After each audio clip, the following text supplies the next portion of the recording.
Guys, ഈ ഒരു video കണ്ടോ? ഞാൻ ടെലിഫോട്ടോ ക്യാമറയിൽ എടുത്തുകൊണ്ടിരിക്കുകയാണ്. നല്ല ക്ലാരിറ്റി ഉണ്ട്. അതിൽ നിന്ന് ഞാൻ പ്രൈമറി ക്യാമറയിലേക്ക് സ്വിച്ച് ചെയ്യുവാണ്. അപ്പോഴും അതേ ക്വാളിറ്റിയും അതേ ക്ലാരിറ്റിയും ഉണ്ട്. ഞാൻ അൾട്രാ വൈഡ് ക്യാമറയിലേക്ക് സ്വിച്ച് ചെയ്യുവാണ്. ഈ സമയത്ത് പോലും എന്ത് കൺസിസ്റ്റൻ്റ് ആയിട്ട് എത്ര അടിപൊളിയായിട്ട് ഒരേ ക്ലാരിറ്റിയിൽ വീഡിയോ എടുക്കുന്നുവെന്ന്. കാരണം എന്താണ്? ഈ ഒരു ഫോണിൻ്റെ ബാക്കിലുള്ള എല്ലാ ക്യാമറകളും 48 മെഗാ പിക്സലിൻ്റെ ആണ് എന്ന് നിങ്ങൾ വിചാരിച്ചുകൊണ്ടിരിക്കുകയാണെങ്കിൽ വേറൊരു സൂത്രം കൂടി കാണിച്ചു തരാം. അതേ ടെലിഫോട്ടോ ലെൻസിൽ എടുത്തിരിക്കുന്ന വീഡിയോ ആണ്. അതിൽ നിന്ന് ഞാൻ പ്രൈമറി ക്യാമറയിലേക്ക് വരുവാണ്. ഇനി ഞാനൊന്ന് അൾട്രാ വൈഡ് ക്യാമറയിലേക്ക് വരുവാണ്. ഒരേ ഒരു വ്യത്യാസമുള്ളൂ, ലൈറ്റ് ലേശം കുറഞ്ഞു. സോ എന്തുകൊണ്ടാണ് ഇതാ പ്രൈമറി ക്യാമറ എടുത്തിരിക്കുന്ന വീഡിയോയിൽ കാര്യമായിട്ടുള്ള പ്രശ്നങ്ങളൊന്നും ഇല്ലെങ്കിലും അതേ സ്ഥലത്ത് അൾട്രാ വൈഡിലേക്ക് മാറ്റിയപ്പോൾ ഒരുമാതിരി ക്വാളിറ്റിയും കുറഞ്ഞ് ഫുള്ള് ഗ്രെയിനിയുമായി ഇതൊരു ഐഫോണിൽ നിന്ന് എടുത്ത വീഡിയോ ആണെന്ന് പറഞ്ഞ് ഏതെങ്കിലും മനുഷ്യൻ വിശ്വസിക്കും? അങ്ങനെ വരാൻ വഴിയില്ലല്ലോ. കാരണം എല്ലാം 48 മെഗാ പിക്സൽ അല്ലേ, അപ്പോൾ അതെല്ലാം ഒരേപോലെ ആയിരിക്കണ്ടേ? എന്നാൽ അങ്ങനെ ഒന്നുമല്ല കാര്യങ്ങൾ. എന്താണ് യഥാർത്ഥത്തിൽ നടക്കുന്നത് എന്ന് വിശദമായിട്ട് ഇന്നത്തെ വീഡിയോയിലൂടെ ഞാൻ പറഞ്ഞുതരാം. ബിഫോർ ദാറ്റ്, കൂടുതൽ ഇത്തരത്തിലുള്ള അറിവുകൾക്ക് ചാനൽ സബ്സ്ക്രൈബ് ചെയ്യാൻ മറക്കണ്ട. സോ ഈ കാണുന്ന സ്ക്വയർ പേപ്പർ ഞാൻ 48 എന്ന് എഴുതി വെച്ചിട്ടുണ്ട്. ഇതൊരു 48 മെഗാ പിക്സലിന്റെ ഒരു ക്യാമറ സെൻസർ ആണെന്ന് വിചാരിക്കാം. എന്നാൽ ഈ പേപ്പർ കണ്ടോ? ഇതും 48 മെഗാ പിക്സൽ സെൻസർ തന്നെയാണ്. കഴിഞ്ഞിട്ടുള്ളതാ ഈ കാണുന്ന കുഞ്ഞു പേപ്പർ കണ്ടോ? ഇതും 48 മെഗാ പിക്സൽ തന്നെയാണ്. ഇപ്പൊ മനസ്സിലായില്ല എന്തുകൊണ്ടാണ് ഈ മെഗാ പിക്സലിന്റെ ഇമേജിന്റെ ക്വാളിറ്റി ആയിട്ട് ഇക്വേറ്റ് ചെയ്യാൻ പാടില്ല എന്ന് പറയുന്നത്. സോ വീഡിയോ എടുക്കുന്ന സമയത്ത് എപ്പോഴും നമ്മൾ ശ്രദ്ധിച്ചു കാണും, നമ്മുടെ മെയിൻ ക്യാമറയിൽ എടുക്കുന്ന വീഡിയോസിനായിരിക്കും ഏറ്റവും കൂടുതൽ ക്വാളിറ്റി. അതിന്റെ പ്രധാനപ്പെട്ട കാരണം മെയിൻ ക്യാമറയിലുള്ള സെൻസർ ആയിരിക്കും ഏറ്റവും വലിയ സെൻസർ. സെൻസറിന്റെ വലിപ്പം കൂടുമ്പോൾ അതിലേക്ക് വരുന്ന ലൈറ്റ് കൂടുന്നു, അതിലേക്ക് വരുന്ന ഇൻഫർമേഷൻ കൂടുന്നു, കുറച്ചുകൂടെ ക്ലീനർ ആയിട്ടുള്ള, ക്രിസ്പർ ആയിട്ടുള്ള, ഷാർപ്പർ ആയിട്ടുള്ള, നോയ്സ് കുറഞ്ഞ ഫൂട്ടേജ് അതിൽ നിന്നും എടുക്കാൻ പറ്റും. അതിലുപരി പ്രൈമറി ക്യാമറ 24 മില്ലിമീറ്ററിന്റെ ഒരു ലെൻസ് ആണ്. കൂടാതെ സെൻസർ ഷിഫ്റ്റ് പോലത്തെയുള്ള ടെക്നോളജിയൊക്കെ ഉള്ളതുകൊണ്ട് ആ ഒരു ലൈറ്റ് വരുമ്പോൾ അത് അവിടെയും ഇവിടെയും പോകാതെ കൃത്യം സെൻസറിലേക്കാണ് പോകുന്നത് എന്ന് ഉറപ്പുവരുത്തുന്നതുകൊണ്ട് അത്രയും ക്ലിയർ ആയിട്ട് പ്രൈമറി ക്യാമറയിൽ വീഡിയോ ഷൂട്ട് ചെയ്യാൻ പറ്റും. പക്ഷേ അൾട്രാ വൈഡ് ക്യാമറയാണെങ്കിലോ 13 മില്ലിമീറ്ററിന്റെ ലെൻസാണ്. ഒരു 13 മില്ലിമീറ്ററിന്റെ ലെൻസ് എടുത്ത് ഈ ഒരു കുഞ്ഞു ഫോണിനകത്ത് കുത്തിക്കയറ്റണമെങ്കിൽ ചെയ്യാൻ പറ്റുന്ന ഒരേ ഒരു കോംപ്രമൈസ് എന്ന് പറയുന്നത് അറ്റത്തിരിക്കുന്ന ഒരു സെൻസറിന്റെ സൈസ് കുറച്ച് കുട്ടിയാക്കുക എന്നുള്ളതാണ്. നമ്മൾ വീഡിയോ എടുക്കുന്ന സമയത്ത് അതിന്റെ എബൌട്ട് സെക്ഷനിൽ പോയി കഴിഞ്ഞാൽ അവിടെ എഫ് വാല്യൂ കാണാൻ പറ്റും. അതാണ് അപ്പർച്ചർ. എളുപ്പത്തിൽ മനസ്സിലാക്കാൻ വേണ്ടി ഞാൻ ഒരു ടോർച്ച് എടുത്തിട്ടുണ്ട്. ഈ ഒരു ടോർച്ചിന്റെ ലൈറ്റ് കണ്ടോ? അപ്പർച്ചർ കൂടിക്കഴിഞ്ഞാൽ സെൻസറിലേക്ക് വരുന്ന ലൈറ്റ് കുറവായിരിക്കും. അപ്പർച്ചർ കുറഞ്ഞു കഴിഞ്ഞാൽ സെൻസറിലേക്ക് വരുന്ന ലൈറ്റ് കൂടുതലായിരിക്കും. മെയിൻ ക്യാമറയിലെ അപ്പർച്ചർ f1.78 ആണ്. എന്നാൽ അൾട്രാ വൈഡ് ക്യാമറയിലെ അപ്പർച്ചർ f2.2 ആണ്.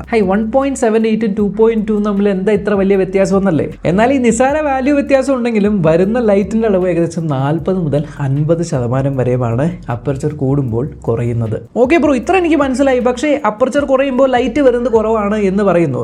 ലൈറ്റ് കുറവാണെങ്കിൽ നമ്മൾ എടുക്കുന്ന വീഡിയോന്റെ ഫൂട്ടേജ് കുറച്ചുകൂടി ഡാർക്ക് ആവുക മാത്രമല്ല ചെയ്യുന്നത്. പിന്നെ എങ്ങനെയാണ് ഈ ഒരു നോയ്സ് കയറി വരുന്നത്, റെസല്യൂഷൻ കുറയുന്നത്? ഇവിടെയാണ് ഞാൻ പറഞ്ഞ നമ്മുടെ ഐഫോണുകളുടെ വീഡിയോന്റെ കൺസിസ്റ്റൻസിയുടെ പരിപാടി വരുന്നത്. ഐഫോണിൽ നമ്മൾ ഏത് ക്യാമറയിൽ വീഡിയോ എടുത്തു കഴിഞ്ഞാലും അത് ഒരേപോലെ എടുത്ത ഒരു കൺസിസ്റ്റൻസി മെയിൻറ്റെയിൻ ചെയ്യണ്ടേ? അപ്പോൾ പ്രൈമറി ക്യാമറയിൽ എടുത്തിരിക്കുന്ന വീഡിയോയ്ക്ക് എത്രയാണോ ബ്രൈറ്റ്നസ് ഉള്ളത് ഏകദേശം അതേ ബ്രൈറ്റ്നസ് തന്നെ അൾട്രാ വൈഡ് ക്യാമറയിൽ എടുത്ത ഫൂട്ടേജിനും വേണ്ടേ? പകൽ സമയത്ത് നിങ്ങൾ പുറത്ത് വീഡിയോ എടുക്കുമ്പോൾ ഇഷ്ടം പോലെ ലൈറ്റ് പുറത്തുണ്ട് എന്നുള്ളതുകൊണ്ട് അതൊരു പ്രശ്നമേ അല്ല. പക്ഷേ വെളിച്ചം കുറവുള്ള സമയത്ത് പ്രൈമറി ക്യാമറയിൽ നിങ്ങൾ വീഡിയോ എടുക്കുമ്പോൾ പ്രൈമറി ക്യാമറയ്ക്ക് സെൻസർ വലുതായതുകൊണ്ട് അത്യാവശ്യം ലൈറ്റ് കിട്ടുന്നുണ്ട്. അൾട്രാ വൈഡ് ക്യാമറയ്ക്ക് സെൻസർ കുട്ടിയായതുകൊണ്ടും അപ്പർച്ചർ കുറവായതുകൊണ്ടും അത്യാവശ്യം ലൈറ്റ് കിട്ടുന്നില്ല. അപ്പോൾ പുറത്തുള്ള ലൈറ്റ് എന്തായാലും ഫോണിന് കൂട്ടാൻ പറ്റില്ല. അപ്പോൾ ഫോൺ എന്താ ചെയ്യുന്നത്? ശരി, എൻ്റെ കയ്യിൽ ലൈറ്റ് ഇല്ല, പക്ഷേ എനിക്ക് അത്യാവശ്യം കുറച്ചെങ്കിലും ലൈറ്റ് കിട്ടിയിട്ടുണ്ടല്ലോ. ഈ കിട്ടിയ ലൈറ്റിൻ്റെ ബ്രൈറ്റ്നസ് ഞാൻ ഇലക്ട്രോണിക്കലി ഒന്ന് കൂട്ടിക്കഴിഞ്ഞാൽ ഏകദേശം പ്രൈമറി ക്യാമറയുടെ ആ ഒരു ബ്രൈറ്റ്നസ് ലെവലിലേക്ക് എനിക്ക് എത്തിക്കാൻ പറ്റുമല്ലോ എന്നും പറഞ്ഞ് നിങ്ങളുടെ പ്രോസസ്സർ ആ ഉള്ള ലൈറ്റിനെ അങ്ങോട്ട് ബ്രൈറ്റ്നസ് കൂട്ടും. ബ്രൈറ്റ്നസ് കൂട്ടി പ്രൈമറി ക്യാമറയുടെ അതേ ബ്രൈറ്റ്നസ്സിലേക്ക് എത്തിക്കാനായിട്ട് നോക്കും. ഈ കൂട്ടുന്ന പരിപാടിനെയാണ് നമ്മൾ ISO എന്ന് പറയുന്നത്. പക്ഷേ ഇങ്ങനെ ബ്രൈറ്റ്നസ് കൂട്ടുന്ന സമയത്ത് ഒരു ചെറിയ പ്രശ്നമുണ്ട്. നമ്മുടെ കയ്യിൽ കൂട്ടാൻ മാത്രം അത്ര ലൈറ്റ് ഒന്നും ഇല്ലല്ലോ. അപ്പോൾ ഇല്ലാത്ത ലൈറ്റിനെ നമ്മൾ ഊഹം വെച്ച് കൂട്ടി വരുമ്പോൾ ചില സ്ഥലങ്ങളിൽ മാത്രം നിങ്ങളുടെ പ്രോസസറിനെ ഗസ് അടിക്കേണ്ടി വരും. ദൂരേന്ന് കാണുമ്പോൾ അത് ചുമപ്പ് പോലെ തോന്നുന്നുണ്ട്, പക്ഷേ ഒരു ആംഗിളിൽ നിന്ന് അത് ഓറഞ്ചുമാണ്. ഇതിപ്പോൾ ചുമപ്പാണോ ഓറഞ്ചാണോ എന്നറിയില്ല. തൽക്കാലത്തേക്ക് ഒരു ഓറഞ്ച് പിടിക്കാം, എന്നിട്ട് ഓറഞ്ചിന്റെ ബ്രൈറ്റ്നസ് അങ്ങ് കൂട്ടി നോക്കാം എന്ന് പറഞ്ഞ് ഓറഞ്ചിന്റെ ബ്രൈറ്റ്നസ് കൂട്ടുമ്പോൾ നമ്മൾക്ക് ആ ഒരു ഓറഞ്ച് മാത്രം എടുത്ത് കാണൂലേ? ഇതാണ് നമ്മുടെ ഫൂട്ടേജിൽ ഗ്രെയിൻസ് ആയിട്ട് കാണുന്നത്. ശരി ബ്രോ, ഞാൻ പറഞ്ഞ കാര്യങ്ങളൊക്കെ വിശ്വസിച്ചു. അങ്ങനെയാണെങ്കിൽ ഈ പറഞ്ഞ പ്രശ്നം ഫോട്ടോ എടുക്കുമ്പോഴും വരണ്ടേ? ഇല്ല, കാരണം ഫോട്ടോ എടുക്കുമ്പോൾ വീഡിയോന്റെ അത്ര മോശപ്പെട്ട അവസ്ഥയിലല്ല നിങ്ങളുടെ ക്യാമറ. ഒരു ഫോട്ടോ എടുക്കുന്ന സമയത്ത് നമ്മൾ അൾട്രാ വൈഡ് ക്യാമറയിലാണെങ്കിൽ ആ ഒരു ക്യാമറ വെച്ച് നമ്മൾ ഷട്ടർ ബട്ടൺ ക്ലിക്ക് ചെയ്യുന്നു. ഈ ഫോട്ടോ ക്ലിക്ക് ചെയ്ത് കഴിഞ്ഞാൽ അത് സേവ് ആവുന്നതിൻ്റെ ഇടയിൽ നമുക്ക് 1 സെക്കൻഡിൻ്റെ ഒരു സമയം കിട്ടും. ആ 1 സെക്കൻഡ് കൊണ്ട് മാക്സിമം എന്തോരം ലൈറ്റ് ക്യാപ്ചർ ചെയ്യാൻ പറ്റുമോ അത് മുഴുവനും നിങ്ങളുടെ ഫോൺ ക്യാപ്ചർ ചെയ്ത് മറ്റ് ക്യാമറകളിൽ നിന്നും ലൈറ്റിന് ഇൻഫർമേഷൻ എടുത്ത് ഇതെല്ലാം കൂടി നിങ്ങളുടെ പ്രൊസറിനകത്തേക്ക് കൊടുത്ത് നിങ്ങളുടെ പ്രൊസർ ഓക്കെ ഇന്ന ക്യാമറയിൽ ഈ ഒരു കളറാണല്ലോ കണ്ടത്, ഈ ക്യാമറയിലാണ് ആ ഒരു കളറിൻ്റെ വ്യത്യാസം കാണുന്നത്, അപ്പോൾ ആ പ്രൈമറി ക്യാമറയിൽ നിന്ന് ഇത് ഓറഞ്ച് തന്നെയാണ്, റെഫറൻസ് ഉണ്ടല്ലോ, ആ റെഫറൻസ് എടുത്ത് ഓറഞ്ച് എടുക്കുക, അതെടുക്കുക, ഇതെല്ലാം കൂടി ബിൻ ചെയ്ത് മൾട്ടിപ്പിൾ ലെയർ ആക്കിയിട്ട് നിങ്ങൾക്കൊരു ഫൈനൽ ഫോട്ടോ തരുന്നു. പക്ഷേ വീഡിയോയുടെ കാര്യത്തിൽ നമ്മൾ വീഡിയോ എടുക്കുന്നത് 60 ഫ്രെയിംസ് പെർ സെക്കൻഡ് ആണ്. അതായത് 1 സെക്കൻഡിൽ 60 ഫ്രെയിമാണ് എടുക്കുന്നത്. അഥവാ ഒറ്റ ഫ്രെയിമിന് വെറും 1/60th ഓഫ് ദ ടൈം മാത്രമേ കിട്ടുന്നുള്ളൂ ക്യാപ്ചർ ചെയ്യാൻ. അപ്പോൾ ആ ഒരു നിമിഷ നേരം കൊണ്ട് എത്ര ഡേറ്റ എടുക്കാൻ പറ്റും, ആ ഡേറ്റ മാത്രമേ ക്യാപ്ചർ ചെയ്യാൻ പറ്റുള്ളൂ. ശരി, പ്രോസസ്സ് ചെയ്യുവാണ് എന്നതിനിരിക്കട്ടെ, നിങ്ങൾ എടുക്കുന്ന വീഡിയോയിൽ ഒരൊറ്റ സെക്കൻഡിൽ 60 കുഞ്ഞു ഫോട്ടോസാണ് ഉള്ളത്. ഈ 60 ഫോട്ടോസിനെയും നിങ്ങളുടെ ഫോണിൻ്റെ അകത്തുള്ള പ്രോസസ്സർ ഓരോന്നായിട്ട് പ്രോസസ്സ് ചെയ്ത് അതിനെ ഒറ്റ സെക്കൻഡാക്കി. അപ്പോൾ 1 മിനിറ്റിൻ്റെ വീഡിയോ ആണെങ്കിൽ, അതായത് 60 സെക്കൻഡിൻ്റെ വീഡിയോ ആണെങ്കിൽ എത്ര ഫോട്ടോ ഇത് പ്രോസസ്സ് ചെയ്യണം?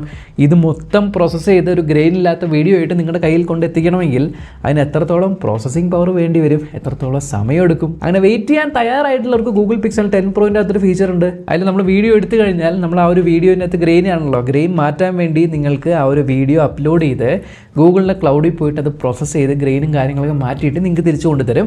1-2 മണിക്കൂറിൻ്റെ ടൈം എടുക്കും, പക്ഷേ നിങ്ങൾക്ക് ഗ്രെയിൻ ഇല്ലാത്ത വീഡിയോ കിട്ടും. ഓക്കെ ബ്രോ, കാര്യം മനസ്സിലായി, ഇതാണ് അൾട്രാ വൈഡിൻ്റെ പ്രശ്നം.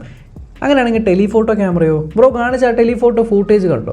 അത് പ്രൈമറി ക്യാമറയുടെ അത്രയും ബ്രൈറ്റ് അല്ല, എന്നാൽ അൾട്രാ വൈഡിൻ്റെ അത്ര മോശവുമല്ല. ടെലിഫോട്ടോ ക്യാമറയിലാണെങ്കിൽ f2.8 ആണല്ലോ, അപ്പോൾ അൾട്രാ വൈഡ് ക്യാമറേനേക്കാളും കുറവ് ലൈറ്റ് അല്ലേ f2.8 കിട്ടുള്ളൂ, പിന്നെ എങ്ങനെ ആ ഒരു ഫൂട്ടേജ് ക്ലിയർ ആവുന്നു? Good question. അതിനോ ഈ ഒരു ചോദ്യം ചിലപ്പോൾ നിങ്ങൾ ചോദിച്ചു കാണില്ല, നിങ്ങളുടെ മൈൻഡിൽ വന്നുവെങ്കിൽ വെരി ഗുഡ് ക്വസ്റ്റ്യൻ. ഇതിൻ്റെ ആൻസർ സിമ്പിളാണ്. ടെലിഫോട്ടോ ക്യാമറ ഷൂട്ട് ചെയ്യുന്നത് 100 മില്ലിമീറ്ററിലാണ്. 100 മില്ലിമീറ്റർ എന്ന് പറഞ്ഞാൽ അത്രയും ദൂരെ ഫോക്കസ് ചെയ്തിട്ടാണ് എടുക്കുന്നത്. അപ്പോൾ ദൂരെ ഫോക്കസ് ചെയ്യുമ്പോൾ ആ ഒരു ഫോക്കസ് ചെയ്യുന്ന ആ ഒരു ഏരിയ വളരെ കുറവാണ്. ഇപ്പം ഞാൻ ഒരു ചെടിച്ചട്ടീനെയാണ് ഫോക്കസ് ചെയ്യുന്നതെങ്കിൽ ആ ഒരു ചെടിച്ചട്ടി മാത്രമേ എൻ്റെ ആ ഫ്രെയിമിലുള്ളൂ.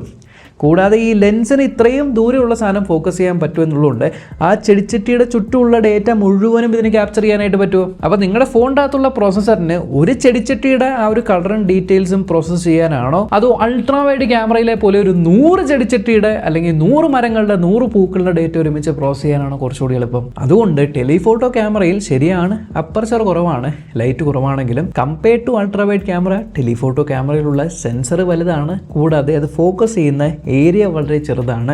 അതുകൊണ്ട് തന്നെ ആ ഒരു കുഞ്ഞ് ഏരിയയിൽ അത്യാവശ്യം ലൈറ്റ് അത്രയും അതിന് കിട്ടിക്കഴിഞ്ഞാൽ ബാക്കിയുള്ള കാര്യങ്ങളെല്ലാം ഫോണിൻ്റെ പ്രോസസ്സർ നോക്കിക്കോളും. അപ്പോൾ ഇപ്പോൾ കാര്യങ്ങളും സംശയങ്ങളൊക്കെ മനസ്സിലായല്ലേ? മനസ്സിലായെങ്കിൽ ഡെഫിനറ്റ്ലി വീഡിയോയ്ക്ക് ഒരു ലൈക്ക് കൊടുക്കാൻ മറക്കണ്ട. Until next time, by.